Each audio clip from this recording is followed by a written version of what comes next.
बेहद के बेहद की परम परम परम महाशांति है, महाशांति है, महाशांति है। बेहद के बच्चे विश्व कल्याणकारी बापूजी के दिल तख्त नशीन, माँ के दिल तख्त नशीन, बापूजी को प्यार करने वाले, माँ को भी प्यार करने वाले, ऐसे विशेष स्वपरिवर्तन से विश्व परिवर्तन करने वाले और बाप को विश्व के अंदर प्रत्यक्ष करने वाले, जो दिल से प्यार करने वाले हैं, दिलाराम के दिल पर बैठने वाले हैं।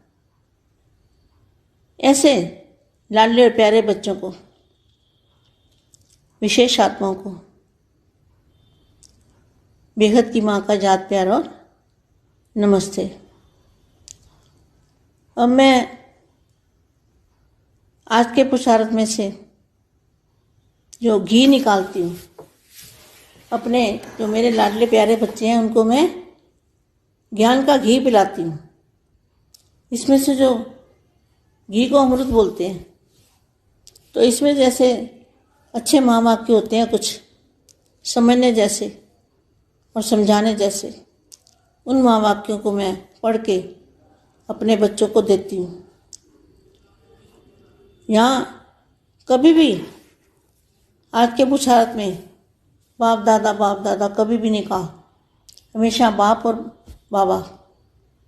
बाप है 9 लाख वाला बाप और बापूजी है बाबा। बाबा माने दादा। तो बाबा ने कहा, बच्चे आप बच्चों के परिवर्तन का प्रोसेस चल रहा है। अब कहाँ चल रहा है प्रोसेस? तो जहाँ चल रहा है ना, बापूजी चला रहे हैं ना, बापूजी कर रहे हैं ना काम, और बच्चे साथ में कर रहे हैं। जो बाप की श्रीमत पर चलते हैं बच्चे, वो जहाँ पर काम चल रहा है ना, प्रोसेस कहाँ चल रहा है, परिवर्तन का प्रोसेस क्या है, ये भी नहीं उनको पता। तो उनको पता ही नहीं है कि हम क्या बोलते हैं। तो आप बच्चों के परिवर्तन का प्रोसेस चल रहा है, अर्थात दिव्य लाइट। अब दिव्य लाइट भी क्या होती है उन्हें पता। दिव्य प्रकाश, जैसे बादल होते हैं ना सफ़ेद, पहाड़ों पे जाओ तो बादल निकले, बादल दिखेंगे तुम्हें और बादल दिखेंगे तो कभी कभी ऐसा हो जाएगा कोई एक दूसरे को बंदा नज़र भी नहीं आएगा। कभी कभी ऐसा भी हो जाता है, कोई मकान भी नहीं नज़र आएगा, कुछ भी दिखाई नहीं देगा, ऐसा धुंध ज़बरदस्त आ जाती है। तो इसी तरह से जो दिव्य लाइट है, अर्थात दिव्य लाइट आपके परिवर्तन का कार्य कर रही है। मतलब दिव्य लाइट परिवर्तन का कार्य कैसे कर रही है? दिव्य लाइट की अनुभूति कर रहे हैं बच्चे। बच्चे बेहद के बच्चे जो हैं वो दिव्य लाइट की अनुभूति कर रहे हैं। तो अनुभूति करेंगे तो आ भी जाएगी लाइट। तो दिव्य लाइट आपके परिवर्तन का कार्य कर रही है। आपका एक एक संकल्प भी लाइट है। बोलो कितनी अच्छी बात लिखी है। जो आपका संकल्प है, उस संकल्प जो बेहद की कला के परम धाम से संकल्प छोड़ते हो, आत्मस्वरूप में रह के दादाजी का रूप धारण, दादाजी के सामने जाके जो संकल्प छोड़ते हो, बेहद की परम शांति का संकल्प डालते हो ना, तो वो संकल्प के अंदर क्या है? लाइट है। आपका एक एक संकल्प भी लाइट है। और जब आपके संकल्प खुशी के, उमंग उत्साह के और गुणों से भरपूर होते हैं, तो परिवर्तन की स्पीड तीव्र हो जाती है। और जब आप भारी होते हो, उदास होते हो, दिल शिकिस्त हो जाते हो, चिंता या डर के संकल्प अर्थात किसी भी तरह का कोई भी नेगेटिव संकल्प परिवर्तन के प्रोसेस को स्लो कर देता है। स्लो कैसे होता है? जब आत्मा कभी दुख महसूस करती है और वो सोचती ज़्यादा है, संकल्प ज़्यादा चलते हैं, नेगेटिव संकल्प चलते हैं, कभी गुस्सा आ जाता है, तो ये जो संकल्प होते हैं ना, ये वायुमंडल को भारी कर देते हैं। और आत्मा को भी भारी कर देते हैं। अगर निसंकल्प आत्मा होगी और जो हो रहा है उसको साक्षी होकर देखें। बच्चों को क्या करना है, जो भी हो रहा है उसको साक्षी होकर देखो।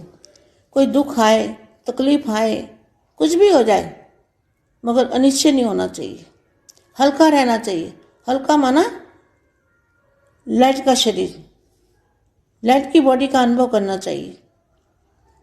तो ज्ञानी तो आत्मा जो होती है ना, वो दुख सुख में समान समझती है और वो हल्की रहती है, फीलिंग में कम आती है, क्योंकि वो आत्मा का जो अंदर, आत्मा के अंदर पावर है, उस पावर से उसको दुख सुख की फीलिंग कम आती है, नहीं आती। वो साक्षी होकर देखता है और बेहद की शक्ति उसके अंदर होती है। तो शक्तिशाली आत्मा जो होती है ना, वो हल्की होती है। तो आगे देखो क्या लिखा है। अर्थात किसी भी तरह का कोई भी नेगेटिव संकल्प परिवर्तन के प्रोसेस को स्लो कर देता है। आपके सूक्ष्म से सूक्ष्म संकल्प का भी प्रभाव पड़ता है। देखो कितना हमें अलर्ट होकर रहना चाहिए, अलर्ट होकर रहना चाहिए, अपने संकल्पों पर ध्यान देना चाहिए। आपके सूक्ष्म से सूक्ष्म संकल्प का भी प्रभाव पड़ता है, इसलिए स्वयं पर अटेंशन दो। देखो यदि कोई अचानक ही ऐसा वैसा संकल्प आ जाए तो क्या करो, झट से उसको परिवर्तन कर दो, संकल्प को बीती से बिंदी लगा दो और अपनी सीट पर सेट हो जाओ। सीट पर सेट होना माना उसी टाइम कोई ऐसा वैसा संकल्प आए तो क्या करना है, आत्मस्वरूप में स्थित हो जाना है, उसको कहेंगे सीट पर सेट होना। ये कार्य तीव्रता से हो रहा है, यह कार्य तीव्रता से हो रहा है, बस आपको दिखाई नहीं दे रहा, दिखाई नहीं दे रहा ना, लेकिन महसूस तो हो रहा है। दिखाई नहीं देता तो महसूस तो होता है ना, परंतु जल्दी ही आपका आश्चर्यजनक परिवर्तन हो जाएगा। आश्चर्यजनक का मतलब क्या है, जो आश्चर्य चीज होती है ना, कभी किसी ने देखी नहीं होती, उसको कहते हैं आश्चर्यजनक।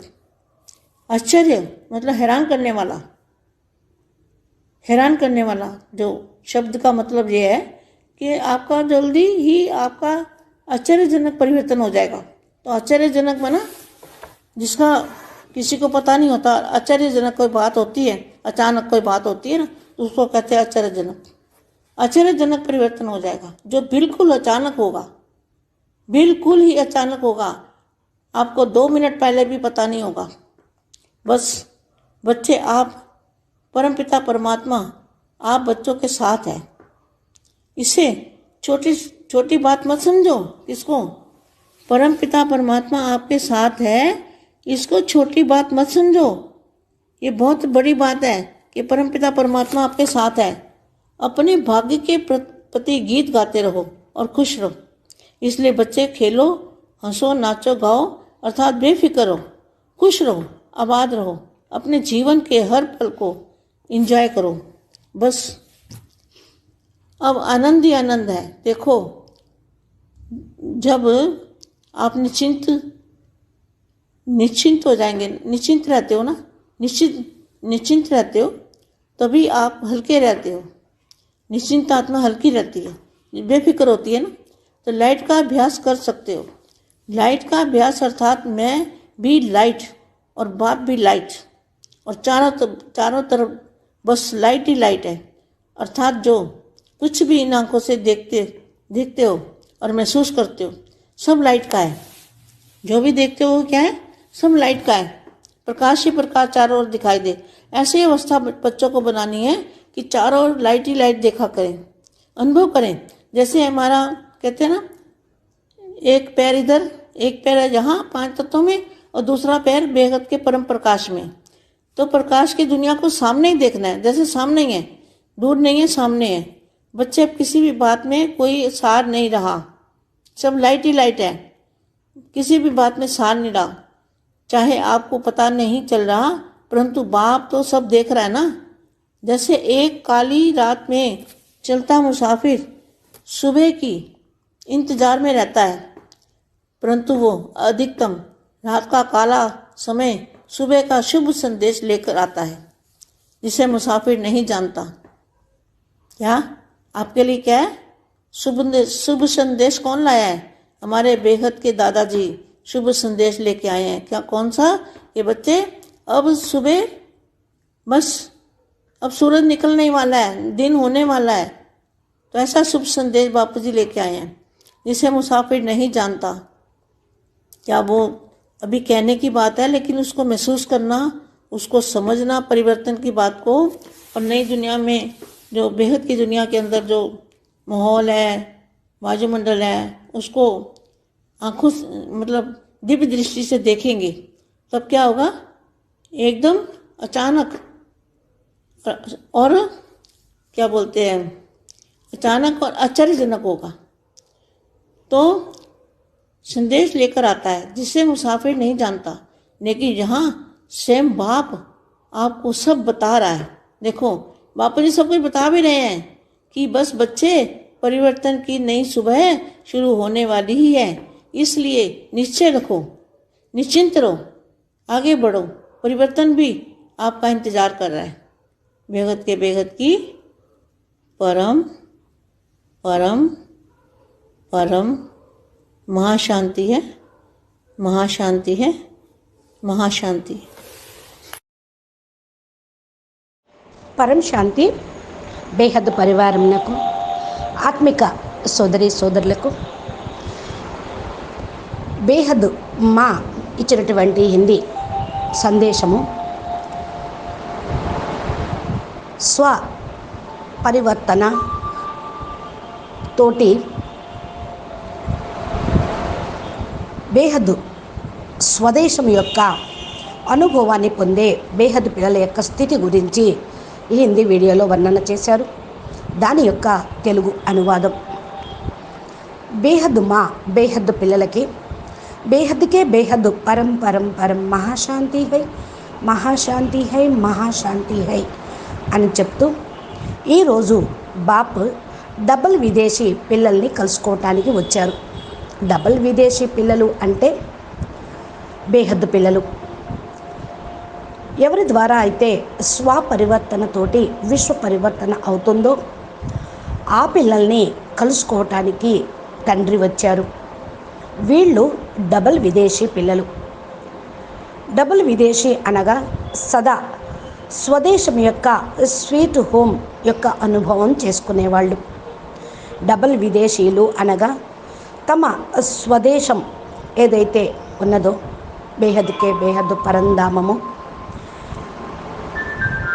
దాని యొక్క వాయుమండలంలో ఉండేటువంటి శక్తిని, స్థితిని అనుభవం చేసుకునే ఆత్మలు. ఏ ఆత్మలైతే స్వదేశంలో ఉన్నటువంటి స్థితిని, స్వీట్ హోమ్, సైలెన్స్ హోమ్ యొక్క అనుభవాన్ని పొందుతూ ఉంటారో వాళ్ళు, నేను నా స్వదేశంలో స్వీట్ హోమ్లో ఉండే ఆత్మను పరాయి దేశంలోకి వచ్చాను అని తెలుసుకుంటారు. జ్ఞానం యొక్క ఆధారంతో పరాయి రాజ్యములో అనగా దేహం యొక్క ప్రపంచంలోకి రావటం. స్వరాజ్యము అనగా ఆత్మ యొక్క రాజ్యం, సుఖమైనటువంటి రాజ్యం. ఇది గుప్త రూపంలో ఉన్నటువంటి రాజ్యము. ప్రకృతి ఆధారంగా అది స్వరాజ్యము అని తెలుస్తుంది. ప్రకృతి అంటే పంచతత్వాలను ఆధారంగా తీసుకొని గుప్త రూపంలో ప్రకృతితోటి పాత్ర అభినయించుటకు వచ్చినటువంటి ఆత్మలు. స్వదేశీ అనగా స్వ ఆత్మ యొక్క దేశం నుండి వచ్చిన వాళ్ళు, పైనుండి వచ్చినవారు. పరాయి దేశంలో పార్ట్ ప్లే చేస్తూ ఉన్నారు. ఇది ప్రకృతి యొక్క దేశం, పరాయి దేశం. స్వదేశం ఆత్మ యొక్క దేశం. స్వదేశంలోని ప్రకృతి మాయకు అతీతంగా ఉంటుంది. పరాయి దేశంలో ఉన్నటువంటి ప్రకృతి మాయ ప్రకృతి, పంచతత్వాల ప్రకృతి. కనుక ఆత్మ ఇక్కడ పాత్ర అభినయం చేయడానికి వచ్చి మాయకు ఎలా వశమైపోయింది? పంచతత్వాల సాధనాలు, శరీరము, తత్వాలు, ఇంద్రియాలు తయారైన కారణం వల్ల, మన బుద్ధి కూడా దీనిలో ఇరుక్కుపోయిన కారణం వల్ల పరాయి దేశంలోకి వశమైపోయారు. ఇలాగా పరాయి దేశంలో వాళ్ళుగా అయిపోతూ చివరికి మాయకు వశమైపోయారు, ప్రకృతి మాయకు ఆధీనమైపోయారు. ఏదైతే కంటికి కనిపిస్తుందో ప్రపంచము, వస్తువులు, వైభవాలు, ప్రకృతి, ఇదంతా కూడా మాయే. మాయకు వశమయ్యారు అంటే మాయ రాజ్యంలో ఆధీనమయ్యారు. అందుకనే ఇప్పుడు పరదేశిగా అయిపోయారు. ఈ యొక్క ప్రకృతి పంచతత్వాల దేశం మీ దేశం కాదు, అందుకని ఇది పరాయి దేశం అయిపోయింది. ఇది ప్రకృతి మిమ్మల్ని మాయాజీతుగా అవ్వటంని కానివ్వదు. మాయాజీతుగా అవ్వటము అంటే మీరు ఏ వస్తువు వైభవాలకి, స్థూల ప్రపంచంలోని వస్తువులను చూస్తూ కూడా వాటిని బుద్ధి ద్వారా స్వీకరించకుండా ఉండుట, దానికి ఆధీనం కాకుండా ఉండుట, దీన్నే ప్రకృతి జీత్, మాయా జీత్ అంటారు. ఇదే మాయాజీతుగా ఈ విధంగా అవటంతో మీరు సుఖమయ ప్రపంచంలోకి వెళ్ళగలుగుతారు. సుఖమయ సేవాధారిగా కాగలుగుతూ ఉంటారు. ప్రకృతి అంటే వాయుమండలం. మీకు స్వదేశంలో వాయుమండలము, పరాయి దేశంలోని వాయుమండలము రాత్రికి పగలుకున్నంత తేడా ఉంది. వాయుమండలంలో ఏదైతే సాధనాలు ఉన్నాయో అది మాయ సాధనాలు. ఈరోజు ఉంటాయి, రేపు వెళ్ళిపోతాయి. దానికి వశమైపోయారు అంటే మీరు ఉండరు. బేహద్దు పిల్లలు ఏ విధంగా ఉంటారు? ఇదే ప్రకృతి నుండి మాయాజీతుగా అగుటకే మీరు సుఖమయ సేవాధారిగా అయ్యారు. మాయాజీత్ మరియు ప్రకృతి జీత్. మాయను మార్చటం, ప్రకృతిని పరివర్తన చేయటం, ఇది సుఖమయ సేవ కదా. ఈ ప్రకృతి అందరికీ దుఃఖాన్ని ఇస్తూ ఉంది. అందుకని ఈ ప్రకృతిని పరివర్తన చేస్తే వారికి సుఖం లభిస్తుంది. అందుకని ఇది సుఖమయ సేవ అవుతుంది. ఎలాగా మార్చటం అంటే పరంశాంతి వైబ్రేషన్స్ తోటి, పాజిటివ్ వైబ్రేషన్స్ తోటి ప్రకృతిని పరివర్తన చేయటం. ప్రకృతి జీత్ అనగా పంచతత్వాలకు అతీతంగా అవ్వటం, ప్రకృతిని జయించటం. ఫస్ట్ మాయను జయించాలి. మాయ అంటే స్థూలమైన వస్తు వైభవాలు. వాటిని జయిస్తే ప్రకృతిని కూడా జయిస్తారు. ఏదైతే పంచతత్వాల వాయుమండలం ఉందో దీనిని పరం ప్రకాశంలోకి తీసుకొని వెళ్తే ప్రకృతిని జయించినట్లే. పంచతత్వాలు పరమతత్వంలోకి మారిపోతాయి. అప్పుడే మాయా జీత్, ప్రకృతి జీత్ అంటూ ఉంటారు. మాయా జీత్, ప్రకృతి జీత్ అవ్వటంతో మీకు సుఖమయ రాజ్యం, సతోప్రధానమైన రాజ్యం, అందమైన బంగారం లాంటి స్వర్ణిమ ప్రపంచం తయారైపోతుంది. ఈ యొక్క స్మృతి మీకు స్పష్టంగా వస్తూ ఉందా? మీ ప్రపంచం, మీ ఒరిజినల్ దేశము మీకు జ్ఞాపకం వస్తుందా? కేవలం ఒక్క సెకండులో శరీరాన్ని మార్చుకోవాలి. పాత శరీరాన్ని వదిలేసి కొత్త శరీరాన్ని ధారణ చేయటం. పాత శరీరము అంటే పంచతత్వాల దేహము, వస్త్రము. దీన్ని వదిలి పరమ ప్రకాశం యొక్క వస్త్రాన్ని ధారణ చేయటం. ఎంత ఆలస్యం అవుతుంది? ఎంతసేపు పడుతుంది డ్రెస్ మార్చుకోవటానికి? దీన్ని తీసేసి దాన్ని ధరించటం అనగా ఫరిస్తాగా అవ్వటం. కేవలం డ్రెస్సుని మార్చుకోవటమే ఇక్కడ చెయ్యాల్సింది. పాత వస్త్రాన్ని వదిలేసి కొత్త వస్త్రాన్ని ధారణ చేయటం. దీనికి ఎక్కువ టైం పట్టదు కదా. ఇదే అసలైనటువంటి పరివర్తన, ఫరిస్తాగా అయ్యేటువంటి విధి విధానం. కేవలం డ్రెస్సును మార్చుకోవటానికి ఆలస్యం పట్టనీయకండి. స్మృతి, సమయం యొక్క స్మృతిని సదా మీరు జ్ఞాపకం ఉంచుకోండి. ఇప్పుడు సమయం ఎలా నడుస్తుంది? ఏ సమయము? మరి దీన్ని దాటుకోవాలి అంటే బేహద్కే బేహద్ కళల ప్రపంచంలోకి వెళ్ళాలి అంటే బేహద్ కళల సమయాన్ని స్మృతిలో ఉంచుకోండి. ఒక సెకండ్లో డ్రెస్ని మార్చుకొని వెళ్ళిపోవచ్చు. అచ్చా, పరం శాంతి, నమస్తే, ధన్యవాదాలు. బాపూజీ దశరథ్ భాయ్ పటేల్ తెలుగు ఛానల్లో మా చెప్పేటువంటి బేహద్దు పిల్లలకి దివ్య సందేశాలు ఉన్నాయి.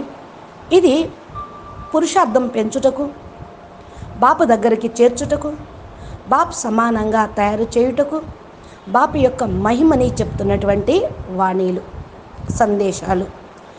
దీన్ని మీరు రోజు వినాలి అంటే మా ఛానల్ని సబ్స్క్రైబ్ చేయండి, గంట సింబల్ని ప్రెస్ చేయండి. నోటిఫికేషన్ రూపంలో బాపూజీ తెలుగు వీడియోలు ఏదైతే అప్లోడ్ చేస్తారో దాన్ని మీరు మీ మొబైల్లో నోటిఫికేషన్ రూపంలో పొందవచ్చు.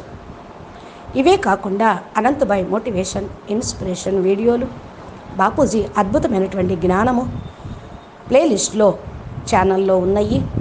ఒక్కొక్కటి చూస్తూ మీ జీవితాన్ని సెకండ్లో ముక్తి, జీవన్ముక్తి, బేహద్దు ప్రపంచంలో సుఖమయ ప్రపంచంలోకి వెళ్ళటకు సుఖమయ సేవ చేస్తారు అని ఆశిస్తూ ఉన్నాము. పరం శాంతి, నమస్తే, ధన్యవాదాలు.